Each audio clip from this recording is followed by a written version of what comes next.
Apa yang kita harapkan untuk kedepannya bisa seperti itu terus ya, bisa sehat terus. Amin. Oke, saya hanya mau simple aja di sini. Mau jelasin sedikit aja bahwa teknologi setiap tahun itu akan bertambah ya.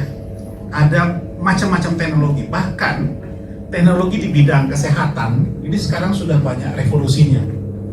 Orang sekarang sudah banyak jenuh dengan obat-obatan. Mungkin banyak sekali efek-efek samping yang terjadi. Dengan teknologi, banyak sekali hal-hal yang bisa diraih dari situ.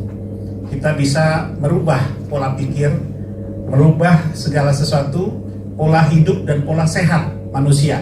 Nah, saya di sini hanya berbicara tentang gelombang terahertz. Nah, apa sih itu gelombang terahertz? Kok bisa jadi seheboh ini? Dunia saat ini, dalam 2 tahun belakang ini, sering sekali membicarakan mengenai masalah gelombang terahertz. Kenapa? Kami dulu, ya, saya memang bergerak di bidang pertambangan dan energi. Saya banyak di lokasi-lokasi di Sulawesi Tengah dan sebagainya. Saya meneliti tentang mineral. Agak majuan dikit Pak, kena ini. Saya meneliti tentang mineral, dan mineral ini yang saya teliti itu semua mineral-mineral yang ada di perut bumi Indonesia, dan alhamdulillah Indonesia ini kaya raya terhadap mineral. Amin. Kita gak akan mungkin susah. Kenapa? Allah sudah memberikan ke Indonesia ini banyak sekali mineral. Dari Sabang sampai Merauke itu sudah saya teliti ya, mulai dari Papua sampai ke Sumatera dan sebagainya. Kita ini boleh kata aset kekayaan yang luar biasa ada di Indonesia untuk mineral. Ini Masya Allah, saya berharap bahwa Indonesia terus maju terus ya, dengan pemimpin yang betul-betul baik ya, dan sungguh memperhatikan masalah kekayaan alam. Baik, ini yang saya mau bawa adalah mengenai masalah gelombang terahertz. Di sini saya katakan why terahertz. Kenapa harus terahertz? Ya. Gelombang terahertz ini seperti yang saya kutip daripada Albert Einstein, yang mungkin sudah kenal ya. Ini dia bilang the future medicine is the medicine of frequency, di mana bahwa obat masa depan nanti obatnya itu adalah frekuensi gitu loh. Nah ini unik sekali, kenapa? Terbukti sekarang ini bahkan banyak sekali yang sudah tidak perlu lagi menggunakan obat-obat medis ya, dan ini akan saya jelasin. Oke, ini kutipan daripada 2 orang pakar, satu Albert Einstein dan yang kedua adalah Tesla. Mungkin ada yang kenal Tesla ya. Kalau Einstein itu kenal. Tesla itu ada, sekarang ada banyak mobilnya ya. Mobil listrik kan Tesla itu. Ya, nah ini adalah pakar daripada teknologi-teknologi yang ada. Dan ini sudah lama dan mereka sudah meninggal semuanya. Hanya pemikiran mereka jauh ke depan soal vibration. Everything is frequency. Everything in life is vibration. Future medicine will be the medicine of frequencies. Albert Einstein. Frequency healing for body, spirit, and mind was endorsed by Nikola Tesla, 1856 to 1943, a famous inventor and scientist who made many important discoveries back in the 1930s. Ini bahasa Bugisnya. Saya jelasin sedikit bahasa Indonesia-nya. Jadi 2 ahli ini adalah ahli yang benar-benar yang sudah lama ya, sudah zaman dulu. Ini ya, tahunnya 1856 sampai 1943 ya, kita aja belum lahir pada saat itu. Dan beliau ini menyatakan bahwa frekuensi itu merupakan obat masa depan ya, dan ini dua-dua mengakui, dan ternyata terbukti sekarang ini. Baru saja dalam 2 tahun belakang ini orang heboh ya bicara mengenai masalah frekuensi. Frekuensi yang dimaksud itu adalah frekuensi terahertz. Nah, apakah itu frekuensi terahertz? Terahertz ini bagaikan sidik jari kalau di dalam range gelombang elektromagnetik ya, dari ujung ke ujung. Kita ini hidup semuanya dalam gelombang elektromagnetik. Bapak Ibu nggak sadar bahwa Bapak Ibu selama ini pegang HP ya. Pegang HP itu gelombang elektromagnetik. Dengar radio, gelombang elektromagnetik. TV, nonton bola sampai subuh-subuh ya, itu gelombang elektromagnetik. Dan range posisi terahertz ini adalah posisi yang di tengah. Jadi bayangkan, ini contohnya aja. Ini kalau kita lihat ini frekuensi di atas nih, frekuensi yang di bawah ini adalah panjang gelombang Nah, ini ada macam-macam, ada radio, ada TV, ya, ada microwave. Di sebelahnya itu ada infrared, ya, terus ultraviolet, ya, matahari apa segala ya, memancarkan sinar ultraviolet. Ini semua gelombang elektromagnetik. X-ray, ya, kalau kita mau ke dokter dicek paru-paru kita, badan kita di foto, ronsen, ya, pakai X-ray. Nah, ini ada gamma rays, ini juga yang menggunakan teknologi nuklir ya. Nah, ini untuk melakukan foto dan sebagainya. Dan ini semuanya adalah range daripada frekuensi, dan di bawah ini adalah panjang gelombangnya. Jadi sidik jarinya terahertz berada di posisi range ini, di mana 10 pangkat 12 di sini adalah posisi yang merupakan gelombang terahertz. Itu adalah frekuensinya. Jadi sama kalau kita putar radio ada AM, ada FM, kan? Ada frekuensinya, ya. Nah, itu kita masuk di situ. Nah, itu kita sidik jari daripada gelombang terahertz. Nah, kalau kita lihat di sini, gelombang terahertz itu dia punya panjang gelombang adalah antara 300 mikrometer sampai 30 mikrometer. Jadi itu range panjang gelombangnya. Kita belajar fisika dulu sedikit, tapi nggak terlalu dalam ya, supaya bisa paling tidak mengerti gitu loh posisinya. Kenapa sih ini heboh banget dan cukup luar biasa ini gelombang. Terus kemudian kalau dibilang frekuensi, dia kalau diputar setel radio ada frekuensinya AM, FM dan sebagainya. Nah, untuk frekuensinya terahertz itu berasal pada sisi yang ini kita sebut aja 1 terahertz sampai 10 terahertz ya. Nah, situ kan kita sudah belajar yang ada kilohertz ya, ada megahertz. Nah, ini adalah dia masuk ke terahertz ya, lebih tinggi daripada mega dan sebagainya. Oke. Terus kita lihat nih elektromagnetik spektrum ya. Spektrum di sini ada radio spektrum, ada infrared, ultraviolet, ada X-ray sama gamma rays. Dan posisinya adalah dia nyempil di sini nih.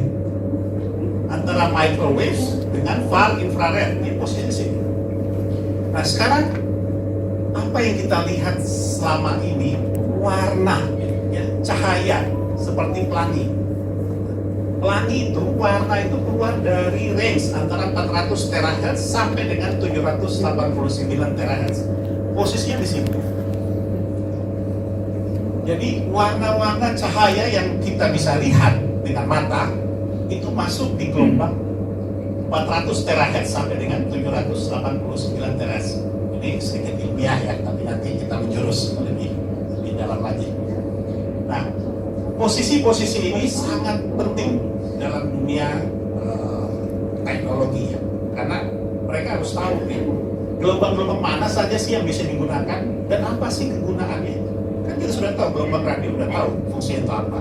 Ya. Gelombang HP, handphone itu kita sudah tahu fungsi itu apa dan sebagainya. Sekarang kita ingin tahu gelombang-gelombang yang di atas ini.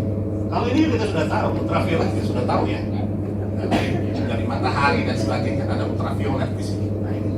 Nah, kondisi berikutnya adalah tentang ionizing radiasi. Apa sih itu ionis? Jadi radiasi itu ada dua hal. Satu yang mengandung ion dan satu yang tidak mengandung ion. Semua gelombang elektromagnetik itu punya radiasi. Tapi secara fisika ada yang masuk ion dan ada yang tidak masuk ion. Nah, apa perbedaan antara gelombang yang ada ionnya dengan yang non ion? Nah, ini kita bahas lagi ya. Jadi apabila energi itu dia bisa melepaskan elektron ya dari suatu atom, dan itu molekul itu meliputi udara, air ya, bahkan jaringan hidup. Nah, itu dinamakan radiasi pengion. Jadi apabila kita terjadi perubahan ya dari gelombang radiasi tersebut, maka disebut dengan radiasi pengion. Nah, ini dan bahkan radiasi pengion ini tidak bisa terlihat dan bahkan tembus ya, kayak macam kita di foto ronsen tembus, bisa kelihatan sampai tulang-tulang sampai isi badan kita bisa kelihatan di dalam foto ronsen itu. Nah, posisinya spektrum, nah bisa lihat ya, spektrumnya ini gelombangnya makin panjang, dia energi makin lemah, makin rendah ya. Kalau dia makin kencang ya, ini energinya makin tinggi. Nah, gelombang ini maksud tadi gelombang pengion tadi ada posisinya di sini ya, sampai ke sini. Nah, ini yang dinamakan ionizing radiation. Nah, ini yang radiasi kalau saya singkat, radiasi yang berbahaya. Jadi gelombang ini ada radiasi yang tidak berbahaya, ada radiasi yang berbahaya. Nah, inilah gelombang yang mengandung ion. Ya, jadi sinilah posisinya. Ini berbahaya. Berbahaya itu siapa? Semua makhluk hidup. Ya. Apakah pernah ada yang ronsen 1 hari 2 kali? Nggak ada yang berani kan? Nah, itu bahaya sekali karena ronsen itu mengandung ion. Dia bisa mengeluarkan elektron di situ. Nah, ini. Nah, kalau kita lihat lagi posisinya untuk non-ionizing dan ionizing, nah, bisa dilihat. Yang khusus untuk ionizing warna kuning ini, semua gelombang yang di sini ini bisa merusak DNA. Jadi DNA dalam tubuh kita bisa rusak. Jadi jangan sekali-sekali ronsen berkali-kali dalam 1 bulan. Lebih bagus mungkin jarang. Yang mempunyai penyakit banyak, tapi yang misalnya banyak orang kita untuk dianjurkan tidak ronsen ya, dalam berkali-kali. Ini kondisi seperti itu. Nah, posisinya terahertz itu ini berada antara microwave dengan infrared. Posisi pasti itu kasih posisi ini, dan tidak masuk dalam air. Ya, tidak masuk dalam air. Oke, nah sekarang kita mau lebih dalam lagi ya, informasinya supaya bisa jelas nih. Kalau tidak dijelasin nanti nggak jelas nih apa ini, apa fungsinya gitu. Nah, masuk lagi. Nah, pertanyaan tadi, apakah radiasi ion itu aman? Nah, jawabannya, dia karena dapat mengubah molekul di dalam sel tubuh kita, ya, tidak akan tersebut atau ionisasi dari radiasi itu dapat menyebabkan berbagai macam penyakit. Salah satunya apa? Cancer, kanker.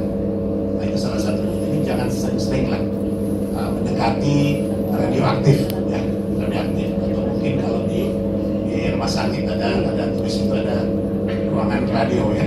Nah, radio itu ruangan yang hati-hati, kita nggak boleh. Bahkan temboknya pun dipasang led ya, ditutupi area led untuk melapisi supaya tidak tembus dia punya gelombang. Nah, ini berikutnya kemudian kita lihat bahwa paparan intens dari radiasi dapat menghasilkan kerusakan kulit dan jaringan. Nah, bagaimana dengan terahertz radiasi? Nah, itu tadi kan ada pengion, ada non pengion. Nah, terahertz itu non pengion, jadi dia punya signifikasi dalam diagnosis dan pengobatan medis. Kenapa? Karena rentang frekuensi terahertz itu sesuai dengan energi karakteristik daripada gerak biomolekuler. Jadi dalam tubuh kita ini ada biomolekul. Ya. Jadi kenapa bisa terahertz itu bisa apalagi namanya cocok untuk manusia atau makhluk hidup? Bukan saya manusia, hewan pun bisa. Itu karena kita punya biomolekul dalam tubuh itu sama rentang frekuensinya dengan radiasi daripada terahertz. Nah, energi rendah spesifik daripada terahertz tidak menyebabkan ionisasi terhadap biomolekul. Jadi saya ceritakan sedikit tentang ini kekuasaan Allah ya. Kalau kita belajar makin dalam soal mengenai masalah sel, ya, masalah biomolekul dan sebagainya, kita makin sangat mengagumi ya pencipta kita. Ya, karena apa? Pencipta kita itu luar biasa. Ini adalah sel. Tubuh manusia terdiri daripada sel. Semua tubuh kita ini terdiri daripada sel. Nah, siapapun dia, ya, bahkan makhluk lain dari sel. Nah, sel yang ada dalam tubuh manusia itu ada berapa banyak sih? Ada yang tahu nggak? Miliaran. Miliaran. Ada yang tahu lagi? Semuanya? Sel dalam tubuh manusia, di hidup kita seperti ini Allah yang ciptakan, ya. Nah, ini 30 triliun sel. Bayangkan 30 triliun sel yang dibentuk untuk tubuh manusia. Nah, uniknya lagi, di dalam satu sel dari 30 triliun itu, nah ini bayangkan, sel kecil sekecil itu ada namanya biomolekul. Terdiri lagi biomolekul dalam satu sel itu antara 10.000 sampai 100.000. biomolekul. Bayangkan, itu luar biasa, dalam satu sel ada lagi 10.000 sampai 100.000 kekuasaan Allah, ya. Ini Masya Allah benar. Jadi kita bisa bayangkan dalam tubuh, ya, dalam tubuh kita terdapat makhluk hidup juga, sel dan biomolekul. Nah, ini kondisinya. Dalam setiap biomolekul terdapat 25 jenis elemen. Jadi satu lagi biomolekul ada 25 jenis elemen, di mana 5 diantaranya itu adalah karbon, hidrogen, oksigen, fosfor, sama sulfur. Nah, ini dia. Komposisi tubuh kita itu ada ini sebenarnya. Nah, terus ada 4 fungsi lagi untuk biomolekul. Ya, ini luar biasa. Ada 4 fungsi lagi. Fungsi yang paling pertama adalah karbohidrat. Ya, karbohidrat, ya, kita sering makan nasi apa segala itu karbohidrat, ya. Nah, fungsi karbohidrat. Yang kedua, fungsi lipid, lemak. Ada fungsi lemak. Yang ketiga adalah nukleik asid, itu adalah DNA dan RNA, ya, istilah kerennya seperti itu. Nah, itu masuk dalam biomolekul. Ada juga protein. Nah, ini protein. Nah, kalau kita bicara biomolekul, itu sangat penting bagi kehidupan karena membantu organisme untuk tumbuh. Jadi biomolekul, sel, biomolekul, terus ada lagi di dalam biomolekul. Dan ini luar biasa, ya. Bayangkan sekecil itu. Mana ada manusia bisa buat itu? Tidak mungkin bisa itu. Nah, inilah kondisi yang ada. Nah, ini kalau kita lihat penampakan di super mikroskop, itu biomolekul kita seperti ini bentuknya. Ini adanya di dalam sel. Dan begini saja ini baru satu, belum 10.000. Ini baru satu, belum 10.000 yang ada dalam tubuh manusia. Ini biomolekul kita. Nah, ini tadi yang saya bilang ada karbohidrat, ada protein, ya, ada nukleik asid, yang ada RNA, ya, dan lain-lain. Nah, ini kondisi yang ada. Nah, fungsi daripada itu adalah karbohidrat, lipid, asam, dan protein. Oke, kita lanjut. Nah, ini unik lagi. Di dalam tubuh kita ini, sel itu bisa berkomunikasi satu sama lain. Ya. Sel itu bisa komunikasi dari kaki, kirim sinyal ke atas, ke kepala, bisa komunikasi. Nah, gimana cara komunikasi mereka? Nah, mereka komunikasi dengan mengirim namanya ligen. Jadi ini istilah ilmiahnya, tapi paling tidak kita mengerti dulu, ya. Nah, ini namanya ligen. Di sini, di sel yang lain ada namanya reseptor. Jadi dia melepaskan ligen, ini masuk ke reseptor, itu target. Dia komunikasikan apa? Dia komunikasikan apa?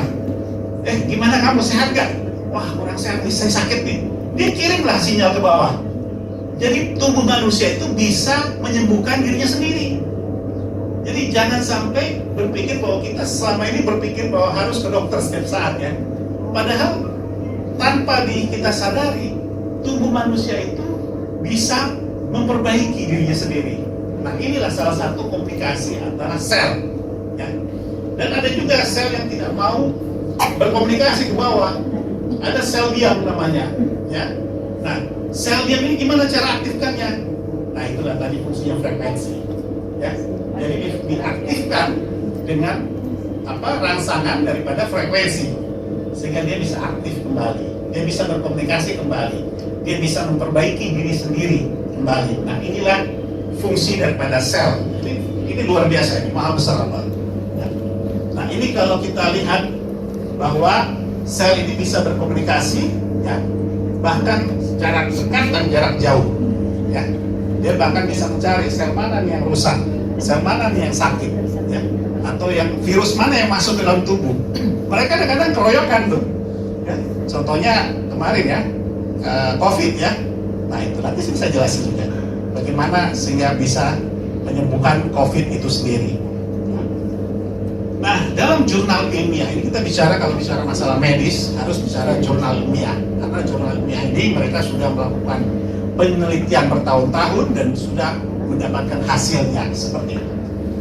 Nah, ini kalau kita bilang dalam penelitian ilmiah untuk potensial klinik aplikasi daripada terahealth strangulation, itu ditemukan bahwa potensi terbesar dari radiasi terahertz ini dalam aplikasi biomedis, ya, sejauh ini adalah pencitraan kanker. Jadi bisa mencitrakan kanker dalam tubuh kita, di mana sih posisi kankernya, ketahuan dengan gelombang terahertz seperti itu. Dan banyak hal lain, bukan saja ini. Nah, terus kemudian kanker kulit, mulut, lambung, payudara, dan otak, ya, ditemukan DNA ganas termetilasi. Ini ada resonansinya. Jadi ingat tadi, sidik jarinya gelombang terahertz, ya. Tadi saya bilang 1 sampai dengan 10 terahertz. Ini posisinya di 1,65 terahertz. Berarti cuma gelombang terahertz yang bisa mendeteksi dan bisa mengobati. Ya. Mengobati di sini dalam arti kata, dia kirim sinyal kepada, tadi saya bilang sel tadi, untuk bisa merangsang ke tempat sel yang rusak untuk diperbaiki. Seperti itu. Nah, inilah fungsinya gelombang terahertz itu. Nah, ini juga bisa dimasukkan sebagai biomarker kanker yang potensial. Jadi semacam penanda gitu, bahwa di situ ada kerusakan, di situ ada kanker dan sebagainya. Inilah fungsi daripada gelombang terahertz. Nah, ini hasil jurnal ilmiah bahwa cancer treatment dengan terahertz itu memungkinkan sekali dan terbukti. Nah, ini salah satu bukti daripada hasilnya, bahwa dia menggunakan 1,65 dan 1,5 terahertz, ya. Ini gelombang lain nggak ada yang punya nih, gelombang ini saja nih penandanya, yang sehingga mereka bisa, apalagi namanya, memperbaiki jaringan tersebut. Jadi sel kita, biomolekul kita dirangsang dengan gelombang terahertz tersebut, sehingga bisa pada posisi 1,6, 1,7, 1,65, 1,5 ini bisa memperbaiki sel. Nah, ini hasil penelitian mereka. Tadinya yang penyebarannya luar biasa, ini dengan penyinaran gelombang 1,6 terahertz ini bisa turun luar biasa, turun drastis, ya, turun drastis. Kenapa? Sel tersebut yang mati tadi, yang sudah rusak, diperbaiki, dibantu dengan sel-sel yang baru gitu, yang betul-betul sehat untuk memperbaikinya, ya. Nah, inilah kondisinya. Nah, ini yang dimaksud demetilasi, ya. Demetilasi proses kimia. Ya, jadi penghilangan gugus CH3, ini terlalu ilmiah, ya. Nanti Pak Dokter mungkin bisa jawab itu. Tapi sudah saya jelasin bahwa inilah demetilasinya daripada molekul yang tadi dirangsang oleh gelombang terahertz. Ini luar biasa. Untuk jurnal ilmiah lagi yang lain, ini dinyatakannya dalam gelombang terahertz wave ini untuk diagnostik dan treatment. Jadi untuk mendiagnosa orang dengan gelombang terahertz dan mentreatment orang dengan gelombang terahertz. Nah, bisa lihat tuh, semua tipe-tipe kanker kulit, oral, brain, lungs, paru-paru, ya, sampai ke prostat, usus, serviks, sampai dengan gastro, ya, sampai dengan lambung dan sebagainya. Ini semua bisa dideteksi. Nah, sekarang pertanyaannya, bisa disembuhkan nggak? Bisa dibantu nggak untuk regenerasi sel yang rusak tadi? Digunakanlah ini. Dari hasil terahertz treatment aplikasi ini, mulai dari masalah tumor bisa dikurangi, ya, ukuran tumornya. Terus kemudian masalah kanker kulit, healing burn injuries, ini memperbaiki luka-luka bakar, ya. Terus kemudian kardiovaskular untuk jantung, ya. Nah, terus kemudian untuk korneal, untuk mata, diperbaiki juga untuk masalah mata. Jadi jangan khawatir, gelombang terahertz tidak merusak mata, ya. Dia bahkan mengobati, ya, membantu pemulihan daripada mata. Itulah salah satu gambaran bahwa dengan terahertz aplikasi ini cukup luar biasa. Ini semua terbukti dengan jurnal-jurnal yang ada. Nah, ini tadi, gimana sih terahertz ini bisa ngobatin COVID? Nah, ini dibuat jurnalnya dari Rusia, ya. Dari Rusia ini dia buat jurnalnya, dia buat dari salah satu universitas di Saint Petersburg, ya, Petersburg di Rusia Federasi. Itu dia katakan bahwa ini terahertz, penyinaran terahertz pada pulmonologi, itu aliran-aliran pernapasan semuanya. Jadi disinarin tuh dengan terahertz bagi orang penderita COVID. Nah, dengan rangsangan itu hasilnya luar biasa. Dari hasil penelitian mereka, COVID itu hasilnya adalah dia bisa mengurangi masa tinggal pasien di unit perawatan intensif selama 4-8 hari. Ini yang kita bicara yang COVID ganas ya, yang kalau dulu Delta ya kalau tidak salah ya. Nah ini penelitian dari Delta. Terus kemudian dia juga mengurangi beban radiologis dan farmakologis, jadi tidak perlu banyak-banyak obat-obatan, bahkan penyinaran yang dilakukan lewat apalagi namanya radiasi yang Presentasi tentang terahertz, dia iTeraCare. juga mengurangi waktu intubasi Hari pasien ini untuk ventilasi. diadakan di Makassar, sudah parah di Hotel Swiss Bell. dibuat napas buatannya kalau nggak salah yang masuk ke dalam tenggorokannya, dan ini Pada dengan tanggal hasil 10 ini, Desember dengan radiasi dan 2022. terahertz ini bisa dikurangi. Terus Yang kemudian hadir dia ada juga 50 meningkatkan orang. prognosis yang menguntungkan pada Begitu pasien dengan faktor risiko. antusiasnya Banyak mereka faktor risikonya untuk mendengarkan apalagi namanya tidak terjadi apa dengan perlunya pasien yang telah disinari oleh iTeraCare gelombang atau terahertz ini gelombang luar biasa. terahertz bagi tubuh manusia. Nah, jadi rehabilitasi lebih cepat dilakukan gitu. 4 dengan 8 hari sudah bisa rehabilitasi. Tidak perlu lama-lama di rumah sakit. Nah, ini hasil penelitian sehingga Rusia paling cepat ya bebas daripada COVID. Nah, itu kenyataan karena ini hasil daripada jurnal ilmiah. Nah, terus kemudian lihat hasilnya. Pasien-pasien yang sudah diberikan terapi dengan terahertz, ya, hasil sebelum treatment, sebelum dikenakan gelombang terahertz, ya. Nah ini ESR ini tes untuk eritrosit ya. Itu kalau dokter kalau mau ngecek ada peradangan, dia gunakan ESR. Dia tes peradangan. Kalau normalnya itu 2 sampai 20. Bayangkan sebelum treatment 41. Berarti jauh kan? Dahsyat ini, luar biasa gitu loh. Sebelum treatment dia 41. Ya. Nah untuk gula, ini gulanya, ini sugar. Nah ini tesnya normalnya RBS ini kurang lebih 4 sampai 5. Ya, pasien itu oke, sudah berada di posisi 3,66. WBS ini adalah white blood, darah putih, ya, darah putih. Tesnya kalau normal itu 4 sampai 9 karena dia ada infeksi jadi 28,7. Jadi sebelum di treatment pasien itu luar biasa gitu. Nah, 2 hari setelah treatment, ini treatment dengan gelombang terahertz nih. Dari hasil penelitian 2 hari ini lihat tuh, eritrositnya sudah turun 19, ya, sudah di bawah, maksudnya sudah posisi normal. Posisi juga 3,62 dan di sini 8,9. Cepat sekali, cuma 2 hari. Ya, penyembuhannya bisa terjadi 2 hari. Kenapa? Ini disinari dengan gelombang terahertz. Sel itu langsung berkomunikasi, yang tadi mati berkomunikasi dia bisa bangkit kembali, dia saling komunikasi dalam tubuh untuk bagaimana memperbaikinya. Nah inilah kondisi yang ada. Bahkan 7 hari lebih sempurna dia. Ya.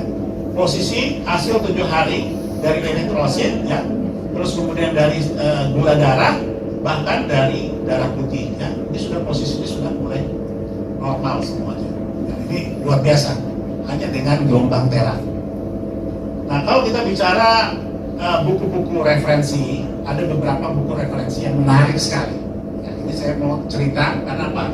Ini benar-benar merupakan penelitian juga. Referensi buku yang pertama adalah Ellen D. McCusick. Ya. Dia menyatakan bahwa dia seorang ahli. Dia menyatakan bahwa selama ini sains barat itu menyatakan bahwa tubuh kita itu makhluk kimia dan makhluk mekanis. Ya. Dulu itu penelitian-penelitian sebagainya suka menyatakan bahwa tubuh manusia itu makhluk kimia dan makhluk mekanis. Tapi dari hasil penelitian dia sudah mulai masuk bahwa kita pada dasarnya adalah elektromagnetik dan vibrasi. Ya. Manusia itu punya frekuensi gitu. Punya frekuensi yang bisa, seperti sel aja bisa berkomunikasi, ya kan? Nah punya frekuensi, inilah dengan vibrasi ini bahwa kita terdiri dari ya seperti yang mereka sampaikan, ada cahaya, suara dan sebagainya. Nah ini frekuensinya tidak terbayangkan. Ada buku satu lagi yang menarik, namanya Body Electric. Ini Robert Becker, ya. Ini salah satu dokter. Dia meneliti tentang manusia dan gelombang. Nah, Robert Becker ini dia bilang bahwa manusia itu adalah body elektrik. Kita punya tubuh ini adalah listrik, ada listriknya. Pernah nggak kita rasa bahwa kita lagi jalan bersentuhan dengan orang tiba-tiba kayak ada listrik ya, seperti itu. Nah itu dia menyatakan bahwa manusia ini ada listriknya, gitu loh. Nah sehingga dia menemukan banyak sekali penemuan-penemuan dan teori-teori bahwa benar manusia itu adalah elektromagnetik, ya. Jadi bukan lagi kimia dan mekanis. Nah ada yang menarik lagi, Dr. Bruce Tainio ya. Ini Dr. Bruce Tainio ini dari Chennai University dari Washington. Dia melakukan penelitian terhadap frekuensi tubuh. Jadi manusia itu punya frekuensi tubuh. Dia katakan bahwa frekuensi sehat tubuh manusia itu adalah 62 sampai 78 MHz. Ya, jadi kita ini ada frekuensi. Jadi mengeluarkan frekuensi itu 62 sampai 78 MHz. Nah, jika frekuensi diturun daripada ini, maka imun tubuh manusia juga akan turun. Gitu lah. Jadi tubuh kita kalau rendah frekuensinya itu turun. Nah, gimana cara lihatnya? Ini kondisinya seperti ini. Ya, jadi kalau kita sehat, dia bilang 62 sampai 78 MHz. Kalau turun 58 MHz, berarti imun tubuh kita turun. Jadi kalau dicek dengan frekuensi tubuh manusia, Pak, imun tubuhnya turun itu kalau sudah 58 sampai 58 MHz. Turun lagi berapa? 55. Gejala flu dan pilek. Jadi kalau besok-besok kalau kita mau ngecek sisa masuk ke ruangan chamber aja tulis Bapak 52 atau 55 MHz. Oh, Bapak kena flu. Jadi lebih mudah untuk pengecekannya gitu loh. Jadi nggak usah jauh-jauh harus bayar dokter ya. Kita ada lorong aja masuk kita bisa cek kita punya frekuensi tubuh. Nah gimana kalau 52? Nah 52 itu bisa kita kena penyakit kulit ya, herpes, candida dan sebagainya, simptom baru. Nah itu kalau kita turun lagi. Nah kalau turun lagi gimana? Wah kita kena cancer. Gitu jadi kalau bilang dia punya penelitian ini bahwa kalau turun terus ini kita punya frekuensi tubuh manusia, maka itu posisinya 42 adalah kena cancer. Nah gimana kalau turun lagi? Kalau turun lagi meninggal, tidak lahir. 20 MHz itu sudah meninggal, sudah mau habis frekuensi tubuh manusianya. Jadi ya itulah. Jadi jangan salah bahwa kita ini mengeluarkan gelombang elektromagnetik juga seperti itu. Nah gimana tuh naikinnya supaya tadi yang frekuensi udah turun? Nah kita gunakan juga frekuensi, ya kita gunakan Kaitera seperti itu. Nah ini nanti saya akan dijelaskan oleh Pak Dokter untuk penjelasan yang lainnya. Nah saat ini dunia itu lagi berubah, khususnya untuk masalah penelitian terhadap gelombang tera. Nah, negara pertama yang betul-betul mengaplikasikan gelombang terahertz ini adalah negara China. Ya. Yang kedua adalah Jepang. Ya. Yang ketiga Israel. Nah ini mereka semuanya ahli-ahli nih. Ya. Mereka bisa meneliti dan sebagainya, mereka kembangkan. Nah, yang keempat adalah Amerika. Dan ini luar biasa. Mereka sekarang lagi mengejar apa? Fungsinya apa? Karena terahertz ini akan digunakan pada gelombang HP kita nanti untuk yang 6G. Sekarang kan 5G ya. Ada 4G ya, 4G, 5G. Juga ada gelombang GPRS. Sekarang sudah 5G. Nah, untuk masa depan mereka akan gunakan 6G.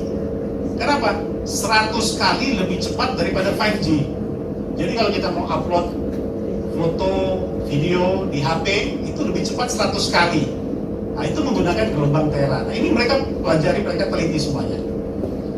Nah kalau kita bicara global market untuk patennya, mematenkan gelombang ini sudah dari tahun 2006 sampai 2016 itu naik terus.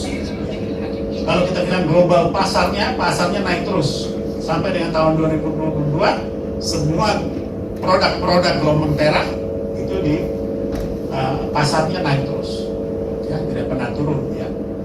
Nah inilah sehingga China Technology ini datang dan dia kalau orang China itu biasanya suka ngopi-ngopi dia lihat kopi ya, dia kembangkan dan dia lebih bagus daripada aslinya seperti itu. Nah inilah teknologi yang mereka ambil. Nah di sini China's Academy of Sciences, dia ini seperti litbangnya Indonesia ya, LIPI di Indonesia. Kalau sekarang kan BRINS ya kalau nggak salah ya. Nah itu dia bekerja sama dengan Sinochem, ya Sinochem itu untuk kimia. Ya, mereka mengembangkan suatu produk yang bisa memancarkan gelombang tera. Nah, produk ini dibangun oleh namanya perusahaan nama Desang, ya, Desang di Nanjing, ya. Ditemukan pada tahun 2015, ya, kurang lebih sampai sekarang sudah 7 tahun. Itu mereka kembangkan ini untuk gelombang tera. Fungsinya apa? Supaya setiap manusia itu bisa mengobati dirinya sendiri, gitu. Jadi dengan alat ini, dengan pancaran terahertz ini, bisa mengobati diri sendiri. Nah, apa sebabnya kami di sini datang bersama Pak Dokter dan sebagainya, bisa lebih jelaskan secara ilmiah, ya, bahwa ini gelombang, ini bukan gelombang asal gelombang, tapi memang dia merangsang biomolekul tubuh manusia untuk mengobati, manusia itu bisa mengobati sendiri, seperti itu. Jadi alat ini bukan alat obat, bukan. Alat ini adalah alat yang merangsang biomolekul manusia untuk memperbaiki dan mengobati diri sendiri. Nah, inilah fungsinya. Ya. Nah, inilah alatnya, bentuknya seperti ini. Nanti akan dijelaskan oleh Pak Dokter. Namanya iTheraCare. Nah, iTheraCare ini mengandung 3 unsur, ya, di dalamnya. Salah satunya adalah teknologi iTheraCare, ya. Yang kedua adalah quantum teknologi. Yang ketiga optik silicon. Ya, silicon optik teknologi. Nah, ini semuanya dirancang oleh perusahaan teknologi China untuk memancarkan gelombang terahertz. Ya, ini saya punya prinsip, ya, dengan segala kelebihannya. Ya, mari bersama kita berbagi kebaikan, ya, dengan manfaat gelombang terahertz. Saya mau jelasin sedikit sebelum saya tutup. Karena sini nanti ada Pak Dokter akan jelaskan juga, Pak Robert juga akan jelasin. Saya ini berdiri di sini bukan orang perusahaan, ya, bukan dari perusahaan yang saya bawa sekarang. Saya berdiri di sini karena saya sebagai pasien. Ya. Saya pasien dari Pak Robert dan dokter sebelumnya. Ya. Saya mempunyai masalah dengan pengapuran tulang belakang. Jadi selama 4 tahun saya betul-betul, ya, menderita. Kenapa? Karena ada pengapuran di tulang belakang saya. Saya tidak bisa untuk bersila. Jadi kalau saya ke masjid, itu sakitnya luar biasa. Saya harus pakai duduk, dan duduk di deretan orang-orang 80 tahun. Jadi, ya, saya menikmati itu kurang lebih 2 tahun, ya, dengan kesakitan yang luar biasa. Dokter meminta saya, oke, Her, kamu 50-50. Apa itu, Dok? 50 kamu sembuh kalau dioperasi, atau 50 kamu lumpuh kalau dioperasi, karena operasi tulang belakang, ya kan? Jadi dengan kondisi seperti ini saya pilih tidak mau, tidak mau operasi saya, karena saya berpikir mungkin ada terapi atau mungkin ada alternatif yang bisa saya ikutin. Nah, alhamdulillah mungkin Allah kasih jalan melalui perantara Pak Robert. Ini Pak Robert nih orang di situ, dia datang ke rumah saya, dia, aku terapin kamu. Ya, ini cerita yang betul-betul luar biasa yang sampai sekarang saya terkesan, sehingga apa? Saya mau bela-belaan mengembangkan ini karena apa? Bisa membagi sama sesama, ya. Saya bisa membantu orang gitu. Dan memang saya selama ini tugas saya, ya, sembari kerjaan saya juga ada, saya terapi orang. Saya bantu orang untuk bisa sembuh seperti itu. Dan alhamdulillah ini juga terbukti juga dengan ibu saya. Ibu saya itu punya tumor di belakang, tumor sebesar tangan, ya, sebelah tangan ini. Itu sudah lama. Dia itu tumornya tumor jinak. Nah, itu kami terapi gantian selama 2 bulan. Setelah terapi itu, nanti saya akan jelasin nanti setelah acara ini. Itu alhamdulillah tumornya hilang, langsung hilang. Cuma 2 bulan terapi, dan itu saya lakukan setiap hari. Dan ini luar biasa, sehingga saya sangat terkesan dengan produk ini, dan saya meyakini bahwa ini produk, ya, saya bisa berbagi dengan semua orang. Dan insya Allah, ya, hari ini juga, ya, kita akan berbagi lah seperti itu. Baik, terima kasih.